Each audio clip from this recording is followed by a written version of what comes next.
Isa rin napunta ko dito kasi nakita ko yung mga alaga ni Sir Vince. Kaya ako magbibigay ng pangbili ng pagkain nila dito. Sir Vince, bigay ako 10,000 para bahala ka na.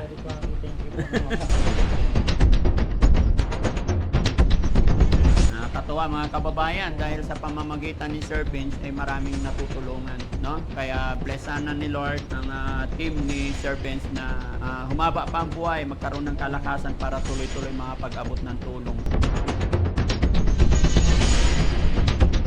Sa isa naming hangarin na makatulong sa ating mga kababayan. Ano? Hangad lang po namin yung matulungan yung mga tulad nila na halos kung makita natin parang wala ng pag-asa.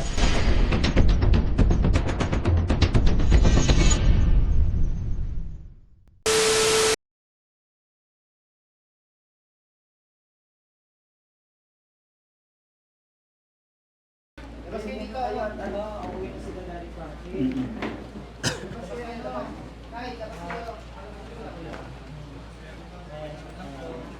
Pumasyal sa atin si Daddy Frankie. Pag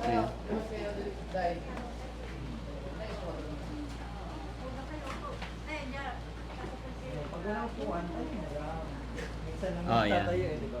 Okay. So, yun mga kababayan, mga kabarangay, magandang umaga, magandang tanghali po sa atin lahat.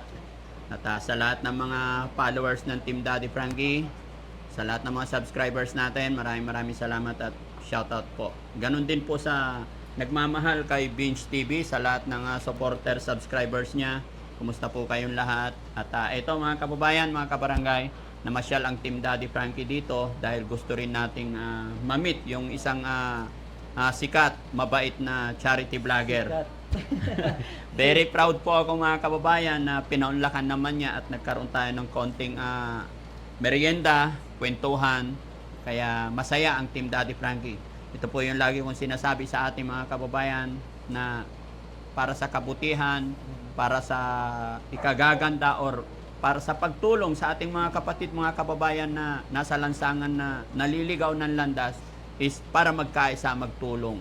Although siya charity vlogger, ganun din po ang layunin, iisa lang naman, kaya nagkwentuhan kami paano pa mapapabuti yung pagtulong natin.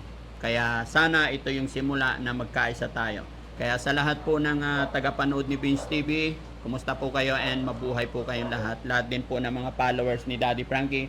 Alam ko iisa lang yan nanonood sa akin, ganun din. So iisa lang yan, no? Magkakaiba lang siguro kami ng lugar pero iisa lang ang layunin. Kaya mabuhay po tayong lahat mga kababayan, mga kabarangay. Isa rin napunta ko dito kasi nakita ko yung mga alaga ni Sir Vince.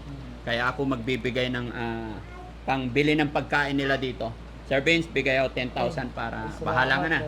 Thank you po. Salamat po ng marami. Para sa mga alaga. Bili ka na ng bigas or ano man. Opo. Bahala na kayo. Thank you ng maraming po. Yes, mabuhay kayo, no? Ay, mga ano ba itong mga tawag natin dito? Mga kapamilyas. Thank you kayo. Magpasalamat kay Daddy Frankie. Nagbigay siya ng pambili natin ng bigas. Ayan, pagkain, no? Ayan. Si Durayday, Durayday, ha? Brother, hanapan ka daw ni Daddy Frankie ng ano? Ay, walang tawag. Gusto mo ba si Bandam? Gusto mo si Bandam? Ayun. Pwede rin daw. Pwede rin daw. Dadalhin ko si Bandam dito. What? Si Ikay, kumusta si Ikay? Ha? Ayos ka lang. Huwag ka nang aalis, ha? Although hindi naman umalis si Ikay no? Okay. Ewan ko dyan kung bakit gusto niya lagi yung pag inuwi sa pamilya, umalis. Umalis. Gusto niya malaya. Siguro hindi siya doon. No? Okay. Tsaka si Barbie Doll, hello po. Nanay Annalyn, oo. Ang haba ng hair niya, nung pinaliguan dito, no? Kagaya din ni Kuya Oliver, yung nare-rescue namin. Tulad ni Kuya Oliver, yan si Annalyn. Oo. Tapos ngayon, okay na, nakakausap na siya. Dati po yan, matapang. No. Pakatapang niya noon. Pero ngayon, sa awa ng Diyos, okay na. Tapos si Sir naman, Si Marky po, ganun din po yan. Na-rescue namin sa Pitex. Ngayon, okay na siya. Dati, siya, grabe siya magwala. Sobrang niya. Ang pogi pa naman, oh. Hi, sir. Mag-ina po yan sila.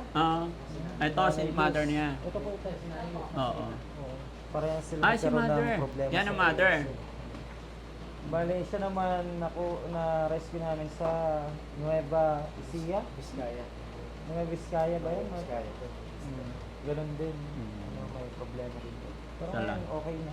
Nakakatuwa mga kababayan dahil sa pamamagitan ni Sir Vince ay maraming natutulungan, no? Kaya blessanan ni Lord ang team ni Sir Vince na humaba pa ang buhay, magkaroon ng kalakasan para tuloy-tuloy makapag-abot ng tulong, no? So, Maging, ayan. maging sa inyo din po, Daddy Frankie. Oo. Salamat po sa pagmamahal sa ating mga kababayan at sana gabayan kayo ng ating Panginoon araw-araw. Sir, naka-video ako, i-upload ko to, okay lang? Okay lang po, okay Ayan. lang po. Maraming salamat po. Maraming salamat sa inyo at napasyal po kayo dito sa amin. Yes sir, samantalahin ko na yung pagkakataon kasi alam ko yung mga tagapanood natin iisa lang. So, pagkakataon para batiin mo rin yung mga followers namin. Ayan po, sa mga, alam ko po yung mga nanonood din po dyan kay Daddy Frankie at nanonood din po sa akin. Kamusta po kayo? At sana po, patuloy niyo po kami suportahan, sila Daddy Frankie, lahat po ng team niya, sa isa naming hangarin na makatulong sa ating mga kababayan. Hangad lang po namin yung matulungan yung mga tulad nila na halos kung makikita natin parang wala ng pag-asa. Kaya po siguro nilagay kami ni God sa ganitong pamamaraan ng pagtulong dahil mas kailangan po talaga ng mga katulad nila, ng mga tao na tunay at talaga nagmamahal po sa kanila. Katulad din po ni Daddy Frankie na nakikita po natin na yung pagtulong po niya sa mga katulad nila ay talaga pong may pagmamahal. Maraming salamat po sa mga nanonood kay Daddy Frankie. And magandang tanghali po sa inyong lahat. Yon, salamat at sir, sana alam ko hindi ito yung huli ng pagsasama, bagkos ito yung simula ng pagkakaisa natin dahil parpares lang man tayo ng ginagawa, no? Isa yung hangarin natin. Sana mas marami pa tayong mga sagip ng mga Yes. buhay ng mga tao na talagang katulad nila na halos ayaw na tanggapin ng pamilya. Yes. Tayo na yung pamilya, Daddy Frankie. Kaya nga eh. Ang sakit, di ba, kapag yung mawawalay sila. Oo. Kaya pag nawawala, hinahanap. Yung hayop nga po, pag nawawala, hinahanap.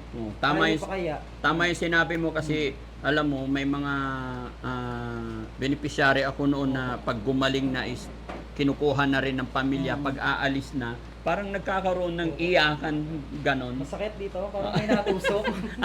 Hindi ko alam kung bakit. Basta pag gaya niya, pag kukunin na. Oo. Parang parang minsan parang hinto yung mundo mo. Oo. Yung oras parang humihinto pag nawawala yung isa sa kanila. Pero isa lang masasabi ko mga kababayan, mga kabarangay, alam ko gagabayan tayo ng Panginoon sa maganda nating hangarin. Kaya sana sa mga makakapanood ng bidyong ito, sana bigyan na lang po ng konsiderasyon dahil hindi naman natin sila inaabuso, bad cause, tinutulungan, binibihisan, binibilhan sila ng gamot, pinapa-check up. Kaya yun lang po yung pakiusap ko mga kababayan, mga kabarangay, sa mga makakapanood ng bidyong ito. Magtulungan lang po sana tayo. Magkaisa po tayo, lalong-lalo na sa krisis, pinagdadaanan ng ating bansa na hirap. Wag na po sana tayong maging pansarili, kumbaga. Isipin na lang po sana natin is magkaisa tayo sa pagtulong sa ating mga kababayan para matuwa si God sa atin. Maraming salamat po mga kababayan. God bless po. Salamat po. Yeah. Daddy Sige, Frankie, sir. Maraming salamat po. Maraming salamat sa pagpashare. Sir, thank you so much. Thank you. Ha? Salamat po. Bye-bye. Ano ang di mo na kayang itago? Daddy Frankie, nagmamahal sa'yo. Daddy Frankie, tayo na'y tumulong.